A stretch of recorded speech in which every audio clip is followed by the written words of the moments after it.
All right, let's get right into it. If you're here, I'm guessing you've got a pesky error code on your Nissan, and you're trying to figure out what to do next. Well, you've come to the right place. We're going to decode that P0183 error, break it down so it's easy to understand, and give you some real, actionable steps to get it fixed. Let's get started. Yes, it always starts with this, doesn't it?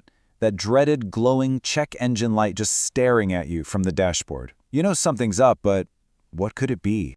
So you did the right thing. You grabbed your scanner, plugged it in, and it spit out this code, P0183. Well, good news. We're about to demystify that code completely. Okay, first things first. What is your car actually trying to tell you? Let's translate that technical jargon into plain, simple English. What in the world does circuit high even mean? So the official definition is fuel temperature sensor A circuit high. Basically, your car's brain. The ECM is trying to listen to the fuel temperature sensor. But the signal it's getting isn't just a little off. It's like the sensor has a megaphone and is screaming a single, constant, super high note. The voltage is stuck way above where it should be. And that circuit high part is a huge clue. It's like a bad phone connection where all you hear is loud static. The computer knows something is there, but the signal is maxed out and totally unreadable. This almost always points to a specific kind of electrical problem, like an open circuit or a wire that's shorted to a power source. Now, you're probably thinking, fuel temperature? Why does my car even care about that? Well, it turns out that little piece of information is a key ingredient for making your engine run just right. It's all about creating the perfect recipe for combustion. And here's the science behind it, which is actually pretty cool. Fuel changes with temperature. When fuel is cold, it's more dense. You've got more fuel molecules packed into every drop. When it warms up, it becomes less dense. Your engine's computer needs to know this so it can inject the perfect amount of fuel to mix with the air. So, it's this constant little conversation happening. The sensor measures the temp, it tells the car's brain, and the brain adjusts the fuel injectors on the fly.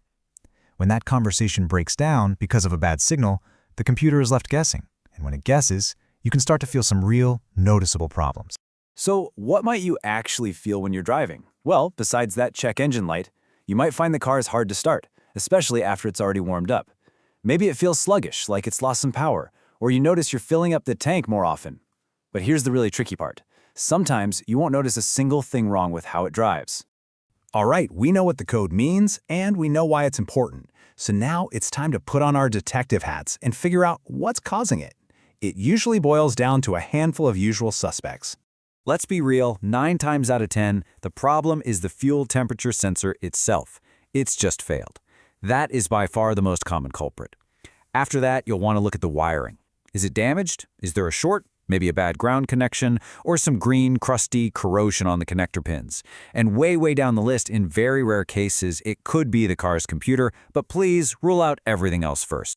And here's a fantastic pro tip for you. If it turns out you do need a new sensor, listen up. The sensor is often part of the whole fuel pump assembly. If you have the option, try to get a metal replacement part. The plastic ones are notorious for failing, so spending a little extra on a metal one could save you from doing this whole job again in a year or two.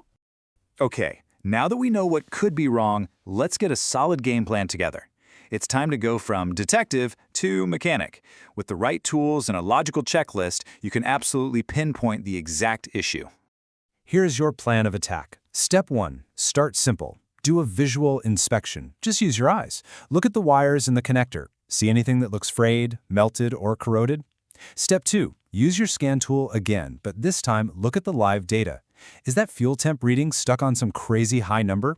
And finally, step 3, the definitive test. Grab a multimeter and check the sensor's resistance. And really, that multimeter test is the key. This is how you find the smoking gun. It's how you can say with 100% confidence, yep, the sensor is toast. Or, the sensor's okay, the problem must be in the wiring. So what are you looking for? This is the magic number. A healthy, happy fuel temperature sensor should give you a resistance reading somewhere between 2 and 3 kilo ohms. If your multimeter shows a number that's way off from that range, or if it shows an open circuit like no connection at all, then bingo, you have found your problem. The sensor itself has failed, and it needs to be replaced. Okay, you've done the hard work. You've diagnosed the problem. Now for the really satisfying part, fixing it. Let's walk through the final steps to get that check engine light turned off for good. So, based on what you've found, you're going down one of two paths. If your eyes spotted some damaged wiring or corrosion, your job is to repair that wiring. But if that multimeter test pointed to a bad sensor, then your path is clear. Replace the sensor. Now, once the wrenching is done, you're not quite finished. This last part is absolutely critical.